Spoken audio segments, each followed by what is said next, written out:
Hi friends, welcome to my channel. Friends, आज की video में हम धन एप्लीकेशन और ज़ीरोधा का जो एप्लीकेशन है इसका ब्रोकरेज का कंपैरिजन करने वाले हैं। कौन सा एप्लीकेशन में कितने चार्जेस लगते हैं, ट्रेड अगर आप लेते हो तो एएमसी चार्जेस कितने हैं, इंट्राडे में चार्जेस कितने हैं, सारे डिस्कशन करने वाले हैं। तो वीडियो को एंड तक देखिए और चैनल को ज़रूर सब्सक्राइब कीजिएगा। सबसे पहले तो हम धन का देख लेते हैं। अगर आप धन में अकाउंट ओपन करते हो तो कोई भी चार्जेस आपको देने की ज़रूरत नहीं है। उसके साथ साथ अगर आपको लगता है कि मुझे अकाउंट ओपनिंग तो फ्री में मिल रहा है लेकिन अकाउंट मेंटेनेंस चार्जेस देने पड़ेंगे, तो वो भी आपको नहीं देने पड़ेंगे और प्लेटफॉर्म फीस भी कोई देनी नहीं पड़ेंगी। यानी कि अगर आपने धन में अकाउंट ओपन करना है तो फ्री ऑफ कॉस्ट आपका अकाउंट ओपन हो जाता है। लेकिन ज़ीरोधा में अगर आप अकाउंट ओपन करते हो तो आपको लगभग 300 रुपये के चार्जेस पे करने होते हैं। इक्विटी के लिए 300 रुपये के चार्जेस है और कमोडिटी के लिए भी अलग शायद 100 रुपये के चार्जेस अलग से लग जाते हैं। तो अगर आपको ज़ीरोधा में अकाउंट ओपन करना है तो पैसे देने पड़ेंगे। उसके साथ साथ अगर आप ज़ीरोधा में अकाउंट ओपन करते हो तो एएमसी जो होती है वो भी आपको 300 रुपये पे करनी होती है। तो दोनों में भी अगर आपने अकाउंट ओपन नहीं किया है तो डिस्क्रिप्शन में लिंक है, आप वहाँ जाके अकाउंट ओपन कर सकते हैं। उसके बाद अगर हम यहाँ पे देखें तो आप देख सकते हैं equity delivery ETF and IPOs. अगर आप धन एप्लीकेशन का अकाउंट ओपन कर लेते हो, फ्री में अकाउंट ओपन कर लेते हो और आपको डिलीवरी में ही सिर्फ स्टॉक्स बाय करने हैं, आपको कोई इंट्राडे ट्रेडिंग वगैरह नहीं करनी है, क्यों फ्यूचर ऑप्शंस नहीं करना है, तो आपको फ्री ऑफ कॉस्ट यहाँ पे डिलीवरी चार्जेस है, कोई भी चार्जेस नहीं है, फ्री ऑफ कॉस्ट आपके डिलीवरी की ट्रेडिंग हो जाएगी। यानी कि आप स्टॉक लेते हो, लॉन्ग टर्म के लिए होल्ड करते हो, उसे बेच देते हो, बाय करते वक्त सेल करते वक्त कोई भी ब्रोकरेज नहीं लगेगा। सेम यहाँ पे ज़ीरोधा के ऊपर है, फ्री ऑफ कॉस्ट आपका डिलीवरी जो है वो यहाँ पे ट्रेड हो जाता है। लेकिन दोनों एप्लीकेशन में ऐसा नहीं है कि कोई भी चार्ज नहीं लगेगा। अगर आप डिलीवरी ट्रेड करते हो तो आपको धन एप्लीकेशन में भी डीपी चार्ज पे करना होगा, उसके साथ साथ टैक्स पे करने होंगे, और ज़ीरोधा में भी डीपी चार्जेस और टैक्स जो है वो यहाँ आपको पे करने ही होंगे। तो equity trading delivery trading free of cost है, इसका मतलब ये नहीं कि आपको टैक्स पे नहीं करना है या फिर डीपी चार्जेस पे नहीं करने हैं। वो चार्जेस आपको पे करने होते हैं हर एक प्लेटफॉर्म के ऊपर। तो सिर्फ जो ब्रोकर का ब्रोकरेज होता है उसकी जो फीस होती है वो यहाँ पे माफ़ है सभी के लिए, वो आपको कंसिडर करना चाहिए। थोड़ा नीचे आते हैं। अगर आप इंट्राडे ट्रेडिंग करते हैं, बहुत सारे लोग इंट्राडे ट्रेडिंग करते हैं, फ्यूचर एंड ऑप्शन में ट्रेड करते हैं, तो उसके लिए दोनों एप्लीकेशन के ऊपर यहाँ पे आपको सेम चार्जेस दिखाई देंगे। 20 रुपये आपको एक ट्रेड के लिए, यानी एक बाय का ट्रेड हो गया, एक सेल का ट्रेड हो गया, तो एक ट्रेड के लिए आपको 20 रुपये देने हैं दोनों भी एप्लीकेशन के ऊपर, और सेल के लिए 20 रुपये आपको पे करने हैं। मतलब टोटल आपका बाय प्लस सेल मिला के यहाँ पे 40 रुपये मैक्सिमम ब्रोकरेज है। अब मैं मैक्सिमम ब्रोकरेज क्यों बोल रहा हूँ, अगर आपका टर्नओवर जो है वो बहुत ज़्यादा हो जाता है तो मैक्सिमम ब्रोकरेज आपको 40 रुपये पे करना होता है। लेकिन यही टर्नओवर आपका अगर बहुत कम हो गया, इंट्राडे में ऐसा होता है कि आप कम क्वांटिटी के साथ ट्रेड करते हो तो आपका टर्नओवर जो है वो कम हो जाता है। तो टर्नओवर अगर कम हो जाता है तो आपको 0.03% सेम है दोनों जगह पे, आप यहाँ पे भी देख सकते हो। थोड़ा सा इसको ऊपर लेते हैं। 0.03% ऑफ योर ट्रेड वैल्यू पर एग्जीक्यूटेड ऑर्डर, यानी कि बाय का टर्नओवर सेल का टर्नओवर के ऊपर आपको ये 0.03%, दोनों में से कोई भी लोअर साइड में होगा तो वो आपको यहाँ पे ब्रोकरेज पे करना होगा। ये हो सकता है 20 रुपये के नीचे भी हो एक ट्रेड के लिए। अगर मैक्सिमम है तो 40 रुपये आपको पे करनी ही है दोनों ट्रेड के लिए, लेकिन कम साइड में हो गया आपका टर्नओवर तो आपको 0.03% के हिसाब से पैसे जो होंगे वो चार्ज होंगे, दोनों में से कोई भी लोअर साइड में होगा। तो यहाँ पे आप देख सकते हैं कि ऑप्शंस के लिए, एफएनओ के लिए भी सेम यहाँ पे ज़ीरोधा में है, कोई भी यहाँ पे चेंजेस नहीं है, फ्लैट 20 या फिर 0.03%। लेकिन अगर आप धन एप्लीकेशन में देखेंगे तो ऑप्शंस के सभी सेगमेंट, चाहे वो कमोडिटी हो, करेंसी हो या फिर इक्विटी हो, सभी ऑप्शंस ट्रेडिंग के लिए फ्लैट 20 रुपीज़ आपको पे करने हैं। सेम यहाँ पे आपको ज़ीरोधा में दिखाई देता है कि flat 20 rupees on all options trade. जो भी ऑप्शन ट्रेड करो, आप करेंसी में ऑप्शन ट्रेड करते हो, कमोडिटी में करते हो, इक्विटी में करते हो, इक्विटी में इंडेक्स में करते हो, स्टॉक में करते हो, हर जगह पे फ्लैट 20 रुपीज़ आपको पे करने हैं एक साइड के, यानी कि बाय के 20 रुपीज़, सेल के 20 रुपीज़, टोटल 40 रुपये ब्रोकरेज आपको ऑप्शंस के लिए पे करना ही है। अब थोड़ा सा डिटेल में देखते हैं कि क्या क्या चार्जेस आपको यहाँ पे देने हैं। म्यूचुअल फंड दोनों जगह पे फ्री है, यहाँ पे मेंशन नहीं है धन का, लेकिन म्यूचुअल फंड अगर आप डायरेक्ट म्यूचुअल फंड बाय करते हो तो कोई भी एक्स्ट्रा चार्ज आपको नहीं लगता है, कमीशंस फी नहीं ली जाती है। अब यहाँ पे आप देख रहे हैं कि जो टैक्सेस है उसके बारे में हम ज़्यादा बात नहीं करेंगे, क्योंकि टैक्सेस जो होते हैं वो हर जगह पे सेम होते हैं। जैसे कि आप यहाँ पे देख रहे हैं ट्रांजैक्शन टैक्स हो गया, जीएसटी हो गया, एसटीटी हो गया, वो सारे जो टैक्सेस है वो हर जगह पे सेम आपको दिखाई देते हैं। तो इसके बारे में ज़्यादा बात नहीं करेंगे और उसका टाइम वेस्ट नहीं करेंगे। हम यहाँ पे सिर्फ ब्रोकरेज की बात करने के लिए आए हैं। तो ब्रोकरेज आप यहाँ पे देख सकते हैं किस तरीके से ब्रोकरेज यहाँ पे मेंशन किया गया है। इक्विटी डिलीवरी के लिए ज़ीरो ब्रोकरेज है सेम। अगर आप ज़ीरोदा में देखोगे तो यहाँ पे ज़ीरो ब्रोकरेज दिखाई दे रहा है। इक्विटी इंट्राडे के लिए 0.03% या फिर 20 रुपीज़ पर एग्जीक्यूटेड ऑर्डर, दोनों जगह पे सेम है। अब इक्विटी एमटीएफ के लिए भी धन एप्लीकेशन में सेम चार्ज है, लेकिन ज़ीरोदा का जो एमटीएफ का फीचर है यहाँ पे कोई भी चार्जेस नहीं दिए गए हैं। हालांकि अदर चार्जेस में हम इनके चार्जेस देखेंगे कि एमटीएफ की जो फैसिलिटी है इसके लिए कितने चार्ज करते हैं। अगर आप फ्यूचर्स के बारे में बात करें तो हम यहाँ पे फ्यूचर्स में आ जाते हैं। फ्यूचर्स एफएनओ फ्यूचर्स की अगर बात करें तो 20 रुपीज़ पर एग्जीक्यूटेड ऑर्डर और 0.03, मतलब दोनों जगह पे सेम ही है।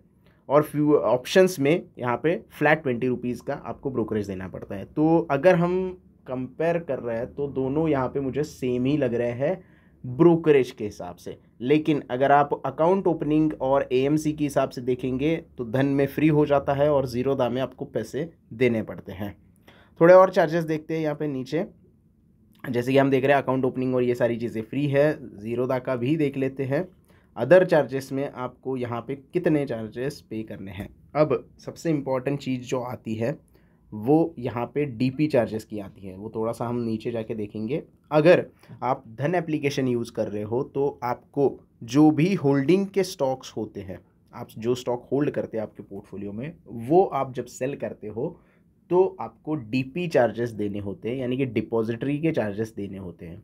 अब ये हर एक स्क्रिप्ट के ऊपर होते हैं, यानी कि यहाँ पे आप बीपीसीएल का एक स्क्रिप्ट पकड़ लो या फिर आईओसी का एक स्क्रिप्ट पकड़ लो या फिर ओआईएल यानी कि ऑयल इंडिया का एक स्क्रिप्ट पकड़ लो।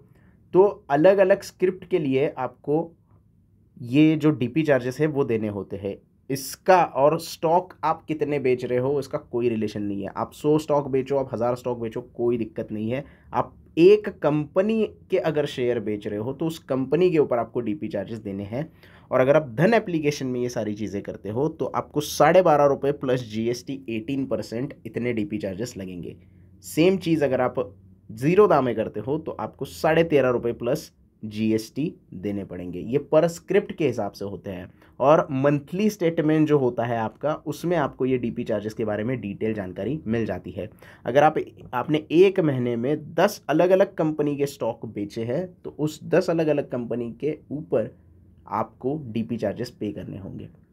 भले ही यहाँ पे डिलीवरी फ्री हो दोनों एप्लीकेशन में, लेकिन डीपी चार्जेस और टैक्स आपको पे करना ही होता है, वो कहीं भी छूटता नहीं है किसी से।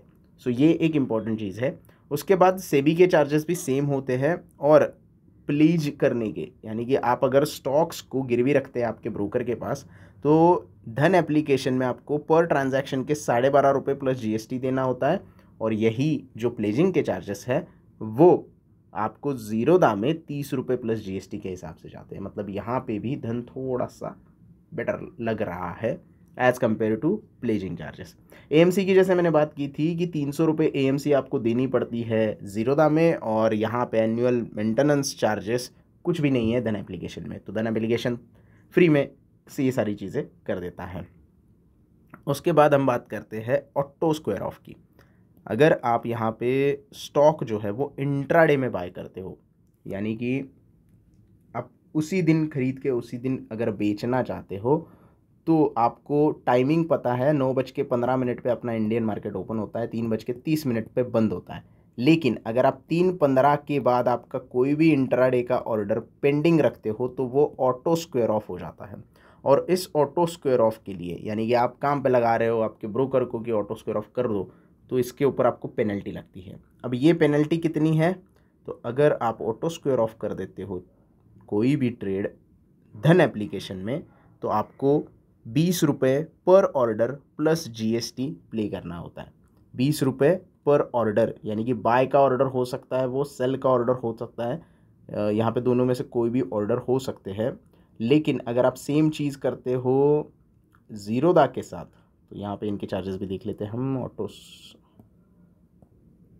तो जैसे कि मैंने कहा कि ऑटो स्क्वायर ऑफ अगर आप धन में करते हो तो 20 रुपये पर ऑर्डर प्लस जीएसटी आपको देना पड़ता है। और यही चीज़ आप अगर ज़ीरोदा में करते हो, अगर आप ज़ीरोदा में ट्रेडिंग कर रहे हो इंट्राडे और 3:15 के बाद आपका ट्रेड अगर पेंडिंग रह जाता है, आप मैन्युअली उसको एग्जीक्यूट नहीं करते हैं, तो आपको 50 रुपये पर ऑर्डर के देने होंगे, जो कि यहाँ पे मेंशन है, प्लस जीएसटी 18% आपको पे करना है।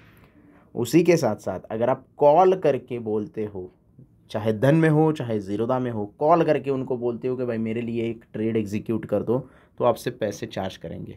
दोनों जगह पे आपको ये पैसे 50 रुपये पर ऑर्डर के हिसाब से चार्ज होंगे। यानी कि आप ऑटो स्क्वायर ऑफ पे कोई ऑर्डर पेंडिंग रखते हो, यानी कि मैन्युअली एग्जीक्यूट नहीं करते हो, या फिर उनको कॉल करके बोलते हो, तो आपको एक्स्ट्रा ये पैसे देने ही पड़ते हैं। कोई भी यहाँ पे आपको छूट नहीं मिलेगी इस पर्टिकुलर पेनल्टी में। तो आपको ध्यान में रखना है, जो भी आपके ऑर्डर्स है वो खुद एग्जीक्यूट करे ताकि आपको पेनल्टी ना लगे, और कॉल करके कभी भी उनको ना बोले कि भाई मेरे लिए एग्जीक्यूट कर दो। खुद थोड़ा टाइम निकाल के ऑर्डर एग्जीक्यूट करो अगर आपको इन सारे पेनल्टीज से बचना है तो। बाकी ज़्यादा कोई इतने बड़े चार्जेस यहाँ पे इनके हैं नहीं। स्टैम्प ड्यूटी के चार्जेस तो नॉर्मल रहते हैं, वो एनआरआई ब्रोकरेज का हिसाब भी अलग यहाँ पे ज़ीरोदा में बताया गया है। उसके साथ साथ अगर आप और भी चार्जेस देखें तो जीएसटी हर जगह पे सेम होता है। प्लेजिंग चार्जेस हमने देख लिए। कॉर्पोरेट एक्शंस के 20 रुपये प्लस जीएसटी देने पड़ते हैं। अगर आप बायबैक या फिर टेक ओवर या फिर डी लिस्टिंग का अगर कोई आ जाता है कॉर्पोरेट एक्शन, तो 20 रुपये आपको एक्स्ट्रा चार्ज किए जाते हैं ज़ीरोदा में। यही चार्जेस धन में कोई मेंशन नहीं किया गया है, लेकिन मेरे हिसाब से ये 12.5 रुपये के हिसाब से ले सकते हैं। लेकिन यहाँ पे डायरेक्टली कोई मेंशन नहीं है कि कॉर्पोरेट एक्शन के कोई चार्जेस हैं। और पेमेंट गेटवे, यहाँ सबसे इंपॉर्टेंट चीज़, पेमेंट गेटवे, अगर आप पैसे विड्रॉल करते हो, ट्रांसफ़र करते हो यूपीआई से, तो या फिर जो भी आपके ज़ीरोदा में अकाउंट है, अकाउंट में पैसे पड़े हैं, डीमैट अकाउंट में पैसे पड़े हैं, धन में अकाउंट में पैसे पड़े हैं, तो ट्रांजैक्शन के लिए धन में कोई भी चार्जेस नहीं देने पड़ते हैं। नेट बैंकिंग के लिए भी और यूपीआई पेमेंट के लिए भी फ्री ऑफ कॉस्ट आपका पेमेंट गेटवे यूज़ हो जाता है। लेकिन आप ज़ीरोदा में अगर ये चीज़ करते हो, चाहे पैसे ट्रांसफ़र कर रहे हो, मोस्ट ऑफ द टाइम क्या होता है कि ट्रांजैक्शन अगर कर रहे हो आप, यानी कि पैसे विड्रॉल कर रहे हो, तो आपको यहाँ पे 9 रुपये प्लस जीएसटी पेमेंट गेटवे के चार्जेस देने पड़ते हैं। प्लस ये तो ज़ीरोदा के चार्जेस हो गए। प्लस अगर आप नेट बैंकिंग यूज़ करते हो, यूपीआई तो फ्री हो जाता है, लेकिन ज़ीरोदा के 9 रुपये के चार्जेस देने पड़ते हैं। लेकिन आप नेट बैंकिंग यूज़ करते हो तो ये 9 रुपये तो आपको देने ही है, प्लस आपके बैंक के जो भी चार्जेस होंगे। जैसे मैं HDFC से करता हूँ तो मेरा 15 रुपये, यहाँ 7.5 रुपये, 7.5 रुपये, 15 रुपये नहीं, 7.5 रुपये यहाँ पे जो है वो बैंक के चार्जेस मुझे पे करने पड़ते हैं। तो आपको ये सारी चीज़ें पता होनी चाहिए, वरना क्या होता है कि बाद में हम स्टेटमेंट देखते हैं और बोलते हैं कि मेरा पैसा कहाँ कट हो गया, मुझे तो इतना प्रॉफिट हो गया था। तो ये चार्जेस आपको सारी चीज़ें पता होनी चाहिए, उसके बाद ही आप अगर ट्रेड करोगे तो काफ़ी आसानी हो जाएगी आपको, और पता चलेगा आपको कि आपका ब्रोकरेज कहाँ पे जा रहा है, आपकी पेनल्टी कहाँ पे लग रही है। सो आई होप आपको वीडियो पूरा अच्छे से समझ में आ गया होगा। वीडियो अच्छा लगा हो तो प्लीज़ लाइक कर देना। कमेंट में जो भी डाउट्स है वो आप पूछ सकते हो। चैनल को सब्सक्राइब करना ना भूलना। धन्यवाद।